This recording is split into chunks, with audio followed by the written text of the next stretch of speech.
जय हिंद। जो आप लोग कक्षा 11 में हैं और आप भी अर्धवार्षिक परीक्षा 2024-25 में यहाँ पर हिंदी का पेपर देने वाले हैं, तो ये वीडियो आप सभी के लिए बहुत ज़्यादा इंपॉर्टेंट है। इस वीडियो में यहाँ पर आप लोगों को हिंदी का पूरा यहाँ पर सॉल्यूशंस के साथ बताने वाले हैं और ये वायरल पेपर है और ये सभी कॉलेजों में यही पेपर आ रहा है। तो चलिए शुरू करते हैं, ध्यान से वीडियो को देखना। देखिए जो टाइम होगा ये 3 घंटा 15 मिनट होगा। उसके बाद में जो आपका पूर्णांक होगा ये 100 नंबर का होता है इसमें, ठीक है। बाकी नोट दिए ये आपको पढ़ लेना है। इसमें लिखा प्रारंभ के जो 15 मिनट होंगे ये परीक्षार्थियों को प्रश्न पत्र पढ़ने के लिए निर्धारित होंगे। उसके बाद में यह प्रश्न पत्र होगा 2 खंडों में विभाजित होगा। खंड इसमें देखिए, इसमें क्या लिखा है, 2 खंड है जिसमें दोनों खंडों के सभी प्रश्नों के उत्तर देना आवश्यक है। इसमें खंड का से शुरू करते हैं। ये देखिए खंड का होगा, इसमें क्या होंगे आपके, इसमें एमसीक्यू पूछे जाएंगे और सारी चीज़ें इसमें आपके गद्यांश पद्यांश ये सारी चीज़ें पूछी जाती हैं। तो हमारा जैसे पहला क्वेश्चन है, क्या लिखा है, का वाला फोर्ट विलियम कॉलेज कहाँ स्थित है, आगरा की, मद्रास की, कलकत्ता की, पूना। तो राइट आंसर हमारा हो जाएगा कलकत्ता में स्थित है। अगला है प्रताप यहाँ पर पत्रिका के संपादक कौन है, महावीर प्रसाद द्विवेदी की, यहाँ पर मुंशी प्रेमचंद की, गणेश शंकर विद्यार्थी की, बद्री नारायण चौधरी प्रेमघन। तो यहाँ पर गणेश शंकर विद्यार्थी जी हो जाएंगे। तो राइट आंसर हमारा यहाँ पर पहला वाला हो जाएगा, ठीक है जी। बहुत ज़्यादा सॉरी, यहाँ पर तीसरा वाला हो जाएगा, बहुत ज़्यादा इंपॉर्टेंट है। अगला क्वेश्चन है, यहाँ पर प्रारंभिक गद्य लेखकों में 2 राजाओं में से एक हैं। तो यहाँ पर देखिए शिव प्रसाद सितारे हिंद जी हैं। तो राइट आंसर 4th वाला हो जाएगा। अगला है, कौन सा युग यहाँ पर हिंदी गद्य के उत्कर्ष का सूर्योदय काल कहा जाता है, भारतेंद्र युग की, छायावादी युग की, यहाँ पर द्विवेदी युग की, यहाँ पर छायावादोत्तर युग। तो इसका हमारा राइट आंसर कौन सा हो जाएगा, ये भी बहुत ज़्यादा इंपॉर्टेंट है, very very most important question है। तो यहाँ पर देखिए ये हमारा राइट आंसर यहाँ पर देखिए हो जाएगा पहला वाला भारतेंद्र युग। अगला है यहाँ पर देखिए क्या लिखा है, दिए गए गद्य विकल्पों में से सही विकल्प का चयन करिए। इसमें भी है ये जो लिखे दिए गए जो विकल्प हैं इनमें से आपको सही विकल्प का चयन करना है। इसमें लिखा निम्नलिखित में से यहाँ पर रीतकालीन कवि कौन सा है। ये देखिए गद्य के पूछे गए हैं और ये पद्य के हैं, ठीक है। तो रीतकालीन कवि कौन है इसमें देखिए यहाँ पर, तो देखिए मीराबाई, मैथिली, शरणगुप्त, रसखान, ये तो अलग अलग हैं। जो रीतकालीन घनानंद जी हो जाएंगे। अगला है, तुलसीदास का बचपन में क्या नाम था या बचपन का नाम क्या था। तो देखिए राम बोला था। राइट आंसर 4th वाला हो जाएगा। अगला है, संत काव्यधारा के कवि नहीं। इसमें बताना है, देखिए कबीर हैं, रैदास भी हैं और यहाँ पर देखिए दादू, यहाँ पर दयाल भी है, लेकिन कुतुबन नहीं है। तो राइट आंसर यही वाला हो जाएगा, ठीक है, क्योंकि इसमें नहीं पूछा गया है। अगला है, मैथिली शरणगुप्त किस युग के कवि हैं। इसमें बताना है जो मैथिली शरणगुप्त हैं ये किस युग, यहाँ पर युग के कवि हैं। तो ये देखिए हमारा राइट आंसर कौन सा हो जाएगा, बहुत ज़्यादा इंपॉर्टेंट है। इसमें देखिए हमारा द्विवेदी युग के हैं। अगला है हमारा यहाँ पर देखिए क्या लिखा, निम्नलिखित विकल्पों में से सही विकल्प का चयन करना है। तीसरा क्वेश्चन है, इसमें ये भी 1-1 नंबर के हैं। वाहन चालक को सर्वप्रथम किस बात की जानकारी होनी चाहिए, योग्यता की, परिपक्वता की, यहाँ पर निर्धारित उम्र की, यहाँ पर इनमें से कोई नहीं। तो देखिए यहाँ पर सॉरी, यहाँ पर इनमें से सभी की। तो राइट आंसर यही हो जाएगा डी वाला। अगला है, सड़क हादसों से बचने के लिए क्या आवश्यक है, अच्छा वाहन की, यहाँ पर अच्छी सड़क की, अच्छा चालक की, यातायात नियमों का पालन। तो देखिए यातायात नियमों का पालन करना आवश्यक है, ठीक है। उसके बाद में देखिए अब चौथा क्वेश्चन होगा, लिखा होगा निम्नलिखित गद्यांश पर आधारित प्रश्नों के उत्तर दीजिए। ये 10 नंबर का पूछा जाएगा, ठीक है। 5 क्वेश्चन होंगे, उन्हीं को हल करना होगा। 2 पैराग्राफ होंगे, इनमें से एक ही आपको हल करना है। तो क्या लिखा, हाय अफसोस तुम ऐसे हो गए कि अपने निज की काम की वस्तु भी नहीं बना सकते। उसके बाद में आगे यहाँ पर देखिए पैराग्राफ है, इसी में भाइयों अब तो नींद से चौंको, अपने देश की यहाँ पर सब प्रकार से उन्नति करो, जिसमें तुम्हारी भलाई हो, वैसे ही किताब पढ़ो, वैसे ही खेल खेलो, वैसे ही बातचीत करो। यहाँ पर परदेसी वस्तु और परदेसी भाषा का भरोसा मत रखो, अपने देश में ही अपनी भाषा में यहाँ पर उन्नति करो। तो देखिए इसमें बार बार भाषा का जिक्र किया गया है। तो ये देखिए हमारा पाठ का नाम क्या हो जाएगा, भारत। तो यहाँ पर भारत वर्षोन्नति कैसे यहाँ पर हो सकती है, तो ये हमारा देखिए पाठ का नाम हो जाएगा, ठीक है। तो पहला हमारा क्वेश्चन हल हो जाएगा, पाठ का नाम क्या है, शीर्षक व या पाठ सेम ही होता है। तो यहाँ पर देखिए भारत वर्षोन्नति कैसे हो सकती है, ये पाठ का नाम है। इसके लेखक कौन है, तो भारतेंद्र हरिश्चंद्र जी हो जाएंगे। अगला रेखांकित अंश की व्याख्या। देखिए जो यहाँ पर ये लाइन खींची हुई थी, यहाँ से लगाकर यहाँ पर पहली लाइन से यहाँ तक, उसके बाद में यहाँ पर देखिए दूसरी लाइन की यहाँ पर इतनी तक, इसी की व्याख्या करना है। उसके बाद में अगला क्वेश्चन था कि यहाँ पर प्रस्तुत गद्यांश में लेखक ने भारतीयों में किस भावना को विकसित करने पर बल दिया है। तो इसमें देखिए जो यहाँ पर लेखक ने किस किस पर बल दिया है, तो इसमें देखिए कहते हैं कि यहाँ पर ऐसी किताब पढ़ो, वैसे ही खेल खेलो, वैसे ही बातचीत करो, परदेसी वस्त्र और परदेसी भाषा का भरोसा मत रखो, तो यही पर बल दिया है। ठीक है, वर्तमान दशा में लेखक किस बात पर यहाँ पर अपने खेद व्यक्त कर रहा है, तो यहाँ पर देखिए इस प्रकार से देखिए ये क्वेश्चन का आंसर इसी में मिल जाएगा कि हाय अफसोस तुम ऐसे ही हो गए कि अपने निज की यहाँ पर निज की काम की भी वस्तु भी नहीं बना सकते, तो यही पर अफसोस कर रहे हैं यहाँ पर लेखक। उसी प्रकार से अगला क्वेश्चन पांचवा भी इसी प्रकार से आपको हल कर लेना, बहुत सिंपल सा होता है।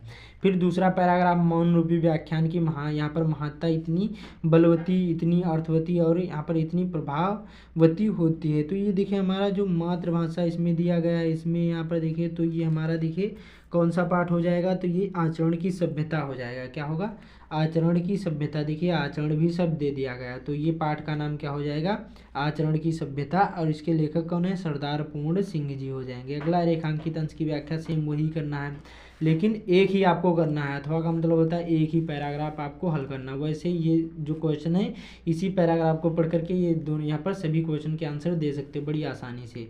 उसके बाद में 10 नंबर का ये पद्यांश वाला भी पूछा जाएगा।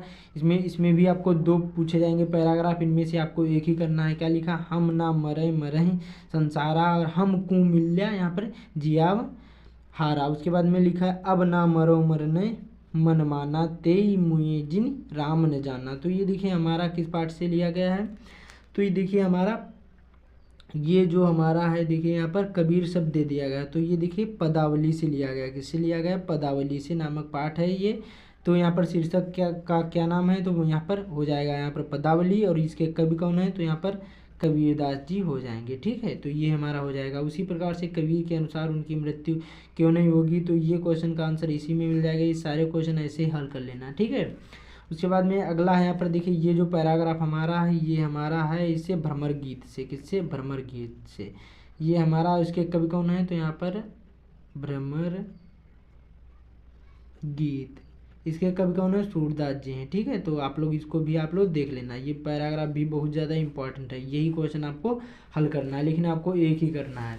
उसके बाद में सेम उसी प्रकार से अगला क्वेश्चन हमारा छठा पूछा जाएगा। ये 5 नंबर का होगा, जीवन परिचय यहाँ पर देते हुए उनकी यहाँ पर प्रमुख रचना का नाम लिखना है। इसमें देखिए साहित्यिक परिचय तो दिया नहीं, लेकिन जीवन परिचय दिया है, तो जो साहित्यिक परिचय दिया हो तो साहित्यिक परिचय लिखना है, जो जीवन परिचय दिया हो तो जीवन परिचय लिखना है। 80 शब्द सीमा में लिखना है। 3 पूछे जाएंगे, इनमें से आपको एक ही करना है, चाहे महावीर प्रसाद द्विवेदी, भारतेंद्र हरिश्चंद्र या डॉक्टर संपूर्णानंद। ठीक है, उसी प्रकार से कविता भी पूछे जाएंगे।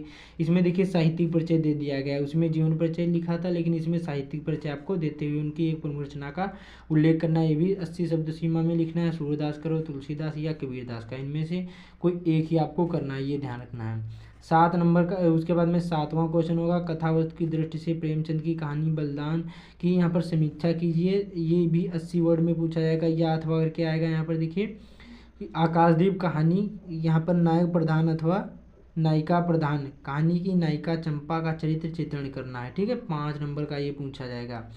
उसके बाद में यहाँ पर देखिए यहाँ पर स्वपठित जो नाटक होते हैं ये आपको हल करना होगा, इसी प्रकार से पूछा जाएगा, अथवा करके जो आएंगे इनमें से एक ही करना है। उसके बाद में खंड खा से अब शुरू करते हैं। इसमें देखिए आपके देखिए संस्कृत गद्यांश में से यहाँ पर क्वेश्चन पूछा जाएगा, संदर्भ लिखना होगा और हिंदी में अनुवाद करना होगा। तो ये देखिए जो हमारा है हिमालय शब्द दे दिया गया, तो ये पाठ का नाम क्या हो जाएगा, हिमालय। पाठ का नाम हिमालय। आप लोग इसको अच्छी तरीके से अनुवाद तैयार कर लो, ये बहुत ज़्यादा पैराग्राफ इंपॉर्टेंट है। अथवा करके 2 आएंगे, इनमें से आपको एक ही करना है। तो नीचे वाला हमारा जो हो जाएगा ये प्रयाग क्या है, प्रयागा पाठ का नाम है। क्या होगा, प्रयागा पाठ का नाम हो जाएगा। ठीक है, उसके बाद में यहाँ पर खा वाला होगा, ये पद्यांश जो श्लोक होंगे 2 पूछे जाएंगे, इनमें से आपको एक ही करना है। ये भी 7 नंबर का होगा, इसमें भी संदर्भ सहित हिंदी में अनुवाद करना होगा। तो ये देखिए समुद्र, ये देखिए जो हमारा ये पहला वाला जो यहाँ पर पैराग्राफ है ये किस पाठ से लिया गया है, सदाचारो यहाँ पर प्रदेशा से लिया गया है, ना सॉरी यहाँ पर देखिए प्रयागा से लिया गया। ये जो हमारा है पहला जो यहाँ पर श्लोक है प्रयागा से लिया गया, जो दूसरा हमारा ये सदाचारो उपदेशा से लिया गया ये पैराग्राफ। ठीक है, आप लोग बाकी हल कर लेना। बाकी यहाँ पर देखिए 10वां पूछा जाएगा, मुहावरे एवं लोकोक्तियाँ, एक ही आपको हल करना है। 2 नंबर का पूछा जाएगा, एक अनार 100 बीमार। तो देखिए इसका जो हमारा अर्थ हो जाएगा क्या है, यहाँ पर चीज़ कम, यहाँ पर चाहने वाले ज़्यादा, इसको बोलते हैं एक अनार 100 बीमार। उसके बाद में दूसरा हमारा हो जाएगा, वाक्य प्रयोग करना है, बाकी आप लोग देख लेना। आग, यहाँ पर आग बबूला होना, तो इसका मतलब होता है बहुत क्रोधित होना। उसके बाद में आसमान पर थूकना, तो मतलब कोई जैसे महापुरुष है उसको यहाँ पर निरादर करना, उसका अपमान करना। ठीक, एक पंथ दो काज, मतलब दोहरा लाभ होना, या एक वस्तु यहाँ पर करते समय, एक काम करते समय यहाँ पर दूसरा भी काम हो जाना, उसी को कहते हैं एक पंथ दो काज। तो एक ही आपको क्वेश्चन हल करना है। बाकी यहाँ पर देखिए 11वां पूछा जाएगा, संधि विच्छेद आपको करना है। ठीक है, एक ही आपको हल करना है। सॉरी, यहाँ पर देखिए सभी आपको हल करने, एक एक नंबर के 3 क्वेश्चन पूछेंगे, तीनों आपको हल करना हुआ।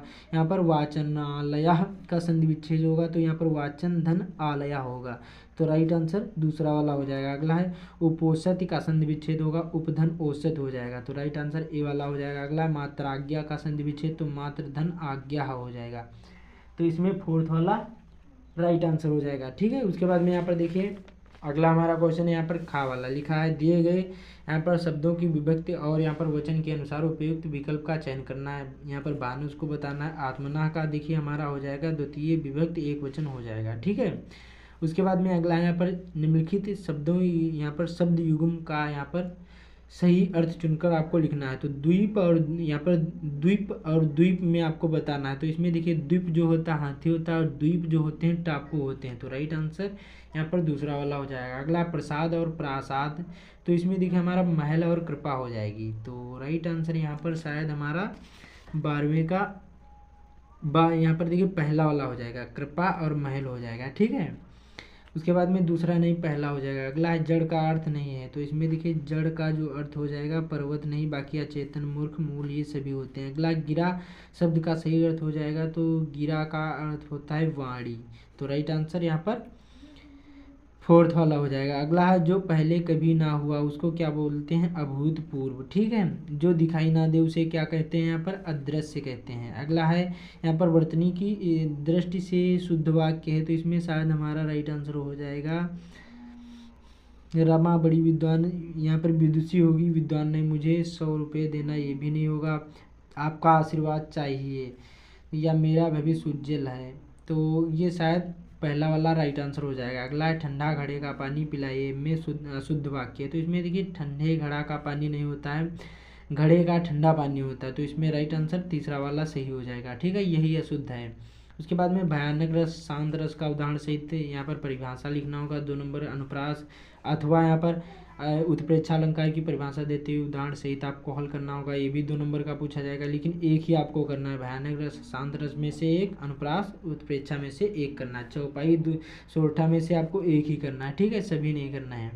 उसके बाद में यहाँ पर देखिए 14वां पूछा जाएगा, ये जिला परिषद के अतिरिक्त मुख्य अधिकारी को यहाँ पर हिंदी यहाँ पर टंकणकर्ता के पद पर एक यहाँ पर आवेदन पत्र लिखना है, या फिर मोहल्ले की सफाई है तो यहाँ पर नगर पंचायत अध्यक्ष को एक यहाँ पर पत्र लिखना है। 9 नंबर का यहाँ पर निबंध पूछा जाएगा, इसमें देखिए इन सभी पर कोई में से आपको एक पर निबंध लिखना होगा। तो इसी प्रकार से आपके पेपर आएगा बोर्ड एग्जाम में, स्कूल में। तो इस वीडियो को ज़्यादा से ज़्यादा शेयर कर देना, बाकी चैनल पर पहली बार आए चैनल को सब्सक्राइब भी कर लेना। तो मिलते हैं अगले वीडियो में।